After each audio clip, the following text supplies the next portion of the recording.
Hey everyone, this is going to be a quick video response to the button mappers.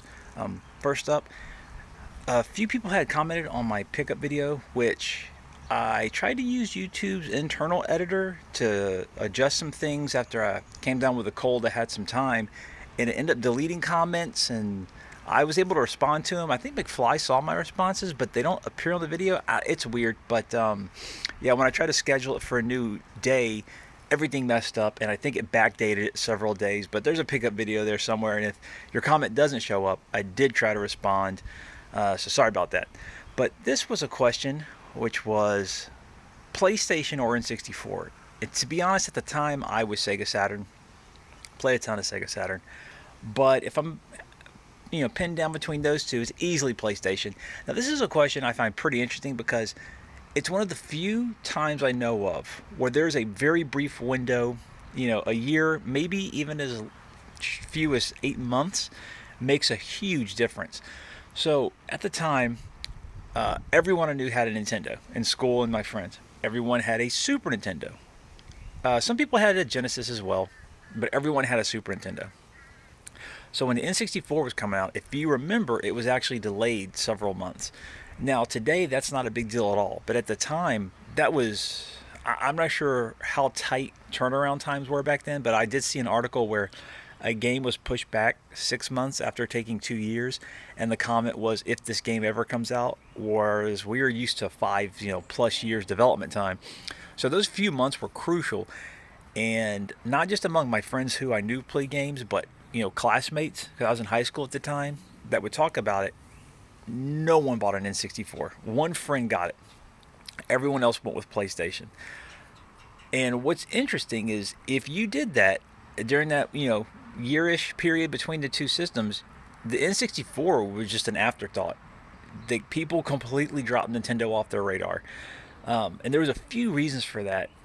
First is, if you look at the initial launch lineup of the PlayStation 1, people kind of make fun of it now, but the fact is there were some really interesting, unique games. You had Jumping Flash, you had Wipeout, but within the launch window, which was a couple months, you were getting some incredible stuff. And leading up to the N64, you got, Street Fighter Alpha 1 and 2, which I looked it up for this. I didn't realize they came out so close together. They were within the same year, I think, or like 7 months apart.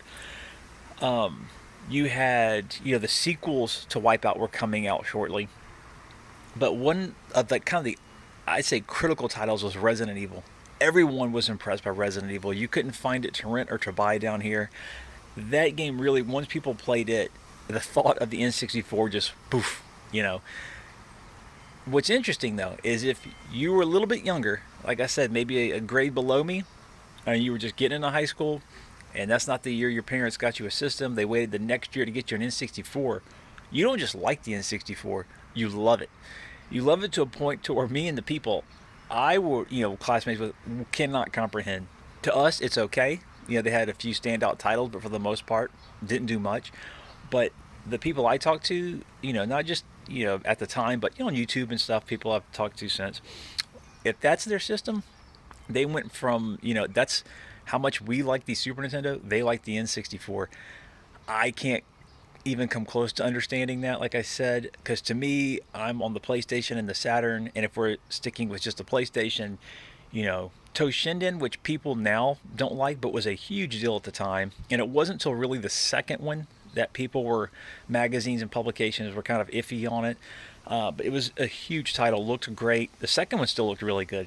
You had those were out, the alpha titles were out, Wipeout came out, XL came out right after the N64 launch. You had Rayman for 2D was looking great. You had the Doom ports if you were into shooters. You had the Jumping Flash titles, arcade ports. Tekken 1, Tekken 2 came out I think like a month before the N64, or like a couple weeks, 4 or 5 weeks. That was a massive title. People I knew that barely played games bought Tekken 2. You had all these great looking and playing titles. Some really innovative titles were coming out. And then the N64 comes out with Mario and Pilot Wings. And I remember playing Mario, and everyone was impressed by Mario, but it wasn't as impressive because you were exposed to so much with the PlayStation. And it really didn't get much better from there. I remember every Nintendo 64 game was a tentpole title because there was nothing out for the system, and it made a bunch of games which were otherwise kind of mediocre seem like a massive deal. Like Turok, I have more nostalgic memories in that than actually enjoying it at the time, because by then Quake was out, and Turok seemed like a Vaseline blurry mess compared to that. But me and my friends still had fun with it.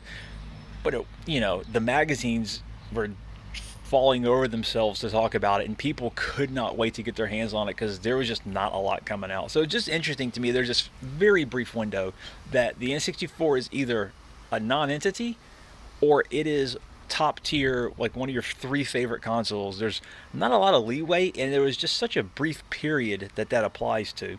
But yeah, for me, it's PlayStation all the way. I have maybe 5 N64 titles, and most of those you can get on the PlayStation. It's Wipeout 64, Quake. There's one other one, Rayman, I think, and the other ones are just Mario 64 and maybe one exclusive beside Mario, and that's it. Could never click with the system. I tried throughout the years, but yeah, for me, it's PlayStation all the way. Hope this one's not too late. Thanks for watching.